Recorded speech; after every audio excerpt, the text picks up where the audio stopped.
Robinson Crusoe by Daniel Defoe.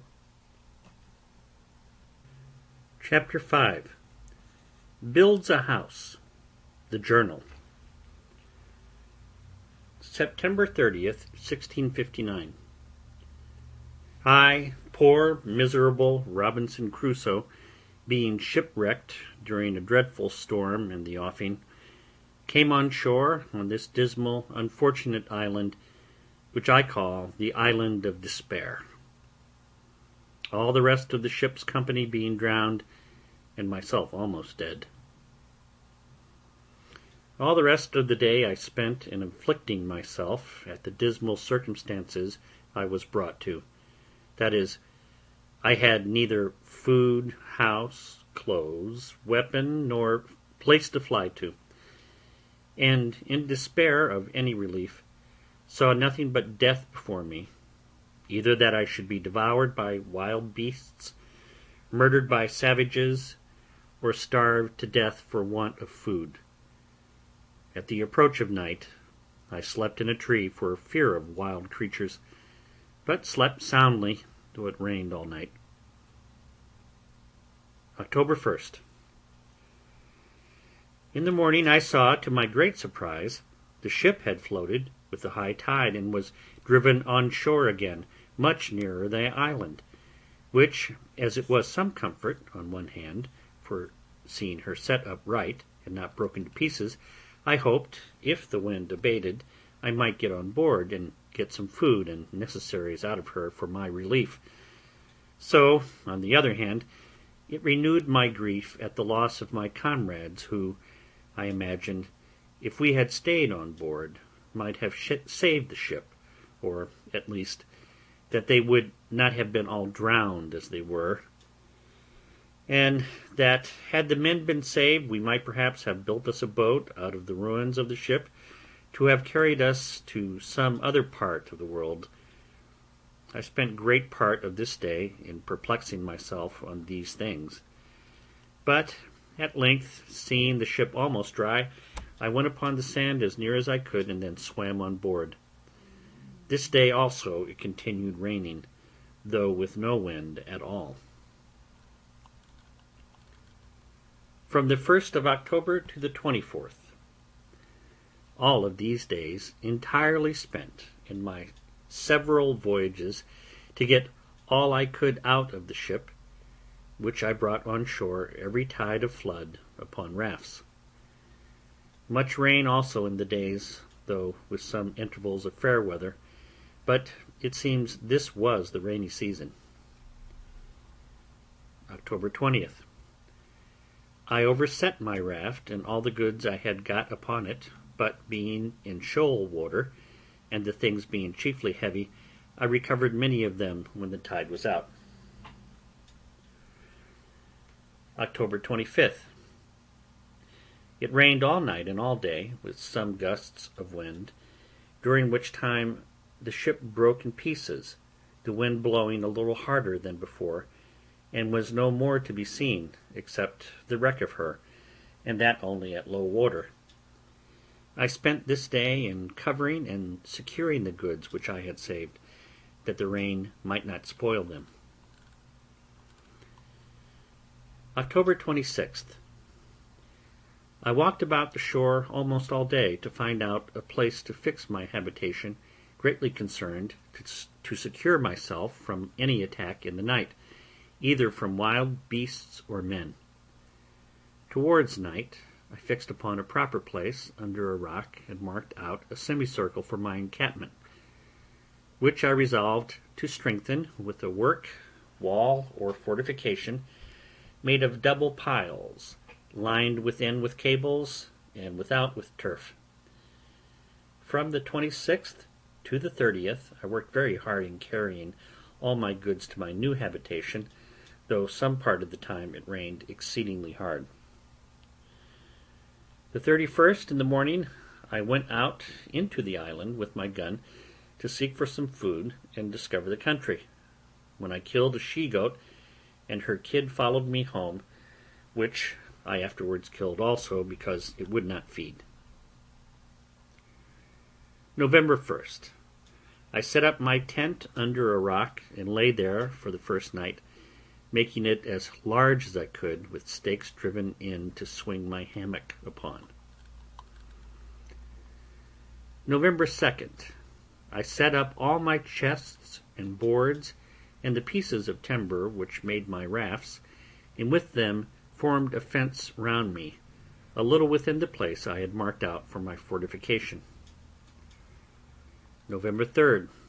I went out with my gun and killed 2 fowls like ducks, which were very good food, and in the afternoon went to work to make me a table. November 4th. This morning I began to order my times of work, of going out with my gun, time of sleep, and time of diversion. That is, every morning I walked out with my gun for 2 or 3 hours, if it did not rain, then employed myself to work till about 11 o'clock, then eat what I had to live on, and from 12 to 2 I lay down to sleep, the weather being excessively hot, and then in the evening to work again. The working part of this day and of the next were wholly employed in making my table, for I was yet but a very sorry workman, though time and necessity made me a complete natural mechanic soon after, as I believe they would do any one else. November 5th. This day went abroad with my gun and my dog and killed a wild cat, her skin pretty soft, but her flesh good for nothing. Every creature that I killed I took of the skins and preserved them.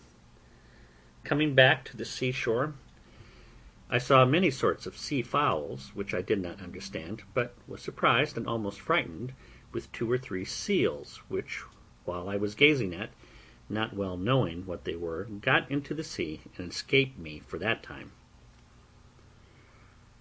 November 6th.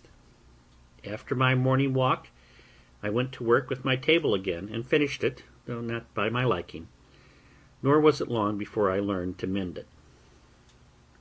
November 7th. Now it began to be settled fair weather. The 7th, 8th, 9th, and 10th, and part of the 12th, and the 11th, was Sunday, I took wholly up to make me a chair, and with much ado brought it to a tolerable shape, but never to please me, and even in the making I pulled it in pieces several times.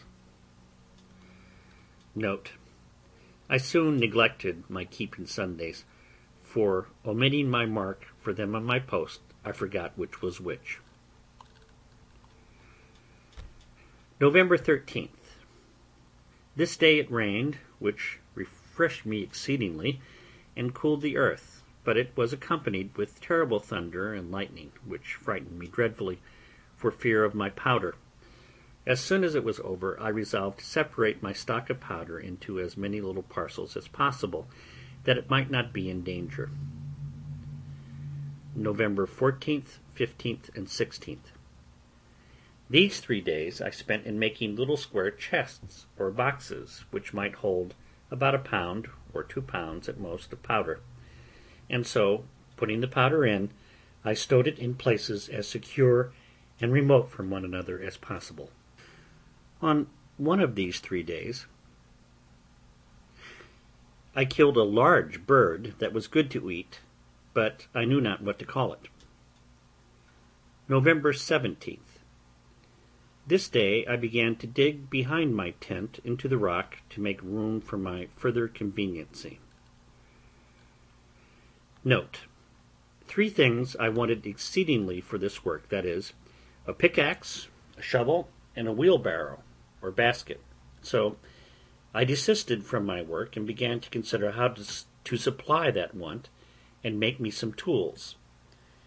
As for the pickaxe, I made use of the iron crows, which were proper enough, though heavy. But the next thing was a shovel or spade. This was so absolutely necessary that, indeed, I could do nothing effectually without it, but what kind of one to make I knew not. November 18th. The next day, in searching the woods, I found a tree of that wood, or like it, which in the Brazils they call the iron tree, for its exceeding hardness.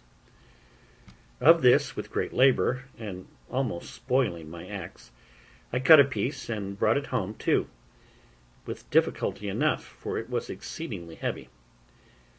The excessive hardness of the wood, and my having no other way, made me a long while upon this machine, for I worked it effectually by little and little into the form of a shovel or spade, the handle exactly shaped like ours in England, only that the board part, having no iron shod upon it at the bottom, it would not last me for so long. However, it served well enough for the uses which I had occasion to put it to, but never was a shovel, I believe, made after that fashion, or so long in making. I was still deficient, for I wanted a basket or a wheelbarrow. A basket I could not make by any means, having no such things as twigs that would bend to make wickerware, at least none yet found out, and as to a wheelbarrow, I fancied I could make all but the wheel, but that I had no notion of, neither did I know how to go about it. Besides, I had no possible way to make the iron gudgeons for the spindle or axis of the wheel to run in. So I gave it over, and so, for carrying away the earth which I dug out of the cave, I made me a thing like a hod which the labourers carry mortar in, when they serve the bricklayers. This is not so difficult to me as the making of the shovel, and yet this and the shovel, and the attempt which I made in vain to make a wheelbarrow, took me up no less than 4 days. I mean, always excepting my morning walk with my gun, which I seldom failed, and very seldom failed also bringing home something fit to eat. November 23rd. My other work having now stood still because of my making these tools, when they were finished I went on, and working every day as my strength and time allowed, I spent 18 days entirely in widening and deepening my cave, that it might hold my goods commodiously. Note: during all this time I worked to make this room or cave spacious enough to accommodate me as a warehouse or magazine, a kitchen, a dining room, and a cellar.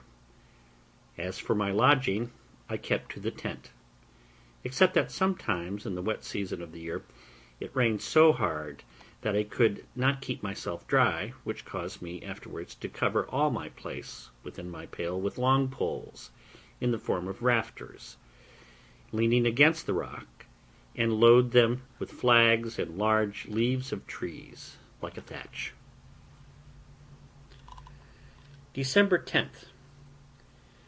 I began now to think my cave or vault finished, when, on a sudden, it seems I had made it too large, a great quantity of earth fell down from the top on one side, so much that, in short, it frighted me, and not without reason too, for if I had been under it, I had never wanted a grave-digger. I had now a great deal of work to do over again, for I had the loosed earth all to carry out, and, which was of more importance, I had the ceiling to prop up, so that I might be sure no more would come down. December 11th. This day I went to work with it accordingly, and got 2 shores or posts, pitched upright to the top, with 2 pieces of boards across over each post.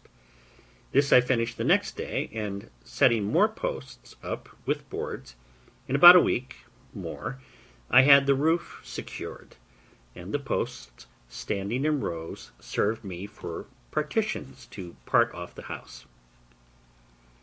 December 17th. From this day to the 20th I placed shelves and knocked up nails on the posts to hang everything up that could be hung up, and now I began to be in some order within doors. December 20th. Now I carried everything into the cave, and began to furnish my house, and set up some pieces of boards like a dresser, to order my victuals upon. But boards began to be very scarce with me.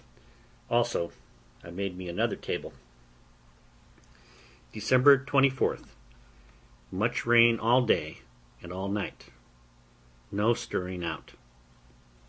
December 25th. Rain all day. December 26th. No rain, and the earth much cooler than before and pleasanter. December 27th. Killed a young goat and lamed another, so that I caught it and led it home in a string, and when I had it at home I bound and splintered up its leg, which was broke. Note bene. I took such care of it that it lived, and the leg grew well and as strong as ever, but by my nursing it so long it grew tame and fed upon the little green at my door and would not go away. This was the first time that I entertained a thought of breeding up some tame creatures, that I might have food when my powder and shot was all spent. December 28th, 29th, 30th, and 31st. Great heats and no breeze, so that there was no stirring abroad, except in the evening for food. This time I spent in putting all my things in order within doors. January 1st. Very hot still, but I went abroad early and late with my gun, and lay still in the middle of the day. This evening, going farther into the valleys, which lay towards the centre of the island, I found there were plenty of goats, though exceedingly shy, and hard to come at. However, I resolved to try if I could not bring my dog to hunt them down. January 2nd. Accordingly, the next day I went out with my dog, and set him upon the goats, but I was mistaken, for they all faced about upon the dog, and he knew his danger too well, for he would not come near them. January 3rd. I began my fence or wall, which, being still jealous of my being attacked by somebody, I resolved to make very thick and strong. Note bene. This wall being described before, I purposely omit what was said in the journal. It is sufficient to observe that I was no less time than from the 2nd of January to the 14th of April working, finishing, and perfecting this wall, though it was no more than about 24 yards in length, being a half circle from one place in the rock to another place, about 8 yards from it, the door of the cave being in the centre behind it. All this time I worked very hard, the rains hindering me many days, nay, sometimes weeks together, but I thought I should never be perfectly secure till this wall was finished, and it is scarce credible what inexpressible labour everything was done with, especially the bringing of piles out of the woods and driving them into the ground, for I made them much bigger than I needed to have done. When this wall was finished, and the outside double-fenced, with the turf wall raised up close to it, I perceived myself that if any people were to come on shore there, they would not perceive anything like a habitation, and it was very well I did so, as may be observed hereafter, upon a very remarkable occasion. During this time I made my rounds in the woods for game every day, when the rain permitted me, and made frequent discoveries in these walks of something or other to my advantage. Particularly, I found a kind of wild pigeons, which build, not as wood pigeons in a tree, but rather as house pigeons in the holes of the rocks, and, taking some young ones, I endeavoured to bring them up tame, and did so. But when they grew older they flew away, which perhaps was at first for want of feeding them, for I had nothing to give them. However, I frequently found their nests and got their young ones, which were very good meat. And now, in the managing of my household affairs, I found myself wanting in many things, which I thought at first it was impossible for me to make, as indeed with some of them it was. For instance, I could never make a cask to be hooped. I had a small runlet or two, as I observed before, but I could not ever arrive at the capacity of making one by them, though I spent many weeks about it. I could never put in the heads or join the staves so true to one another as to make them hold water, so I gave that also over. In the next place, I was at a great loss for candles, so that as soon as ever it was dark, which was generally by 7 o'clock, I was obliged to go to bed. I remembered the lump of beeswax with which I made candles in my African adventure, but I had none of that now. The only remedy I had was, that when I killed a goat I saved the tallow, which, with a little dish made of clay, which I baked up in the sun, and to which I added a wick of some oakum, I made me a lamp. And this gave me light, though not a clear, steady light like a candle. In the middle of all my labours it happened that, rummaging my things, I found a little bag, which, as I hinted before, had been filled with corn for the feeding of poultry, not for this voyage, but before, as I suppose, when the ship came from Lisbon. The little remainder of corn that had been in the bag was all devoured by the rats, and I saw nothing in the bag but husks and dust. And being willing to have the bag for some other use, I think it was to put my powder in when I divided it for fear of the lightning, or some such use, I shook the husks of corn out of it on one side of my fortification under the rock. It was a little before the great rains just now mentioned that I threw this stuff away, taking no notice, and not so much as remembering that I had thrown anything there, when, about a month after, or thereabouts, I saw some few stalks of something green shooting out of the ground, which I fancied might be some plant I had not seen. But I was surprised and perfectly astonished when, after a little longer time, I saw about 10 or 12 ears come out, which were perfect green barley, of the same kind as our European, nay, as our English barley.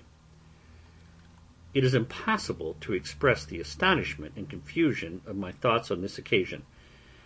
I had hitherto acted upon no religious foundation at all. Indeed, I had very few notions of religion in my head, nor had entertained any sense of anything that had befallen me otherwise than as chance, or, as we lightly say, what pleases God, without so much as inquiring into the end of Providence in these things, or his order in governing events for the world. But after I saw barley growing there, in a climate which I knew was not proper for corn, and especially that I knew not how it came there, it startled me strangely, and I began to suggest that God had miraculously caused his grain to grow without any help of seed sown, and that it was so directed purely for my sustenance on that wild, miserable place. This touched my heart a little, and brought tears out of my eyes, and I began to bless myself that such a prodigy of nature should happen upon my account. And this was the more strange to me, because I saw near it still, all along by the side of the rock, some other straggling stalks, which proved to be stalks of rice, and which I knew because I had seen it grow in Africa when I was ashore there.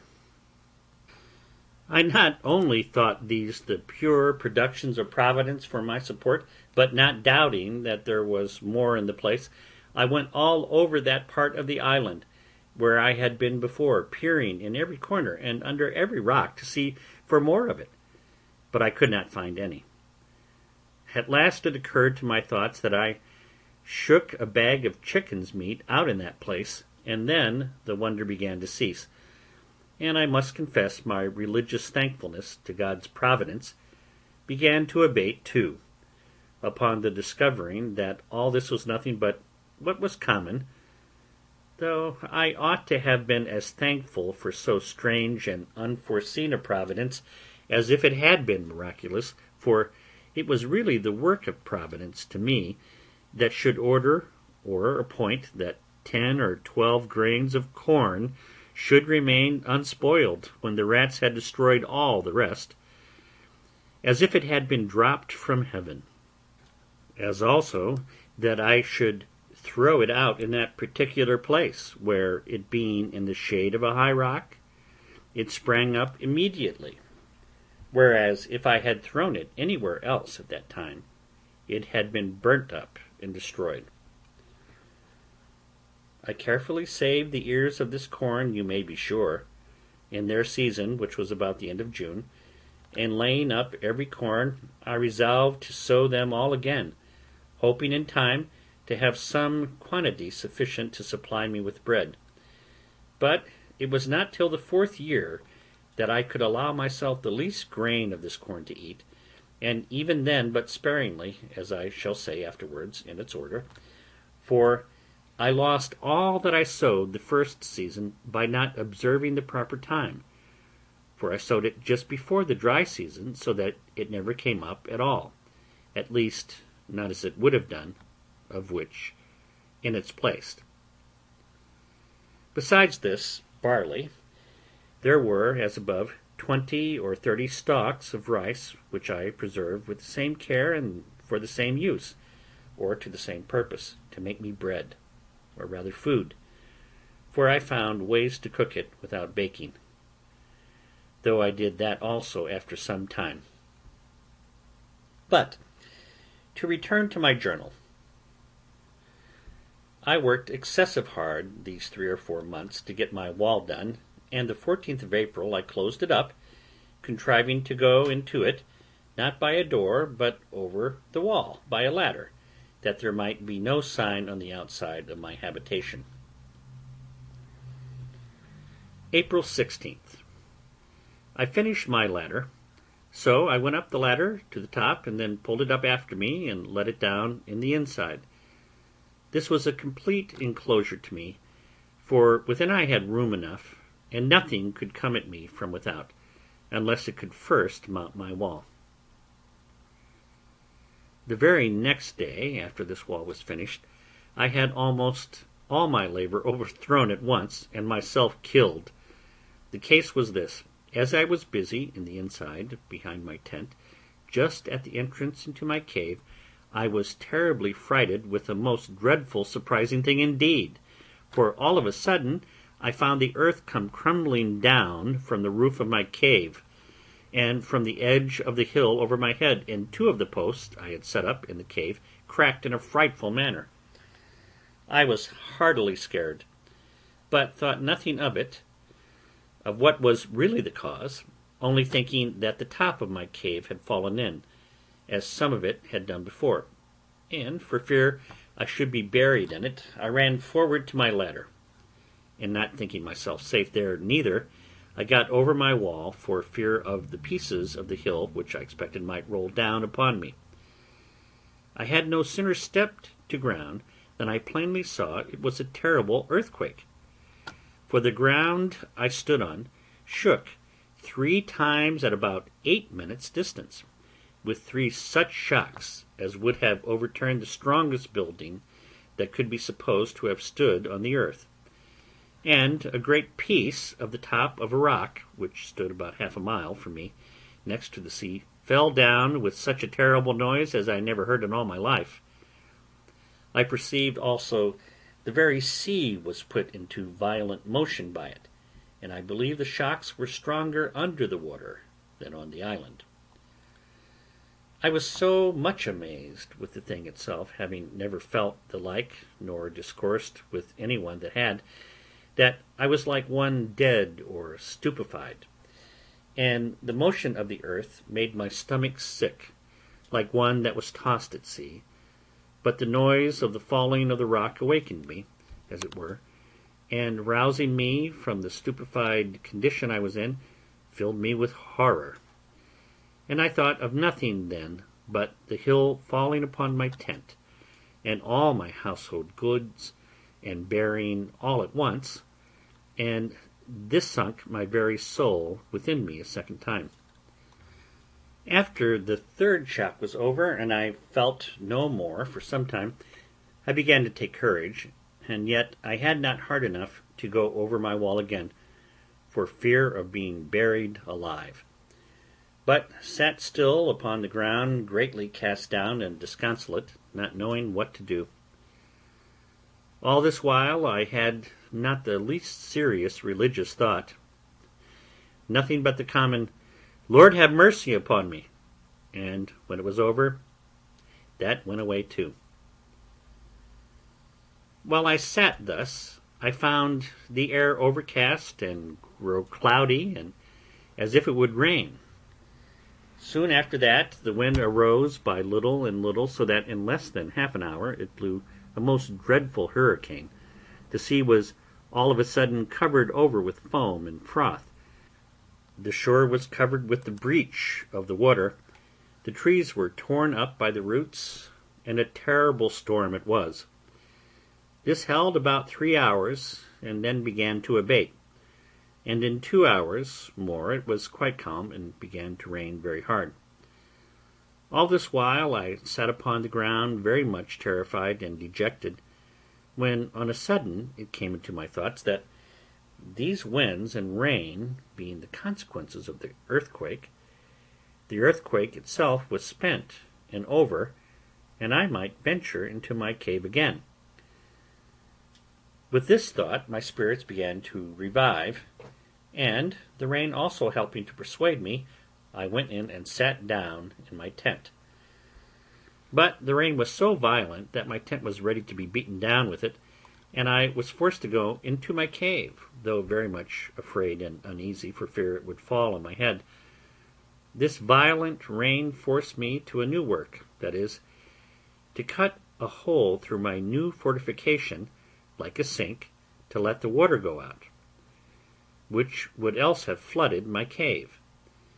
After I had been in my cave for some time, and found still no more shocks of the earthquake follow, I began to be more composed, and now, to support my spirits, which indeed wanted it very much, I went to my little store and took a small sup of rum, which, however, I did then and always very sparingly, knowing I could have no more when that was gone.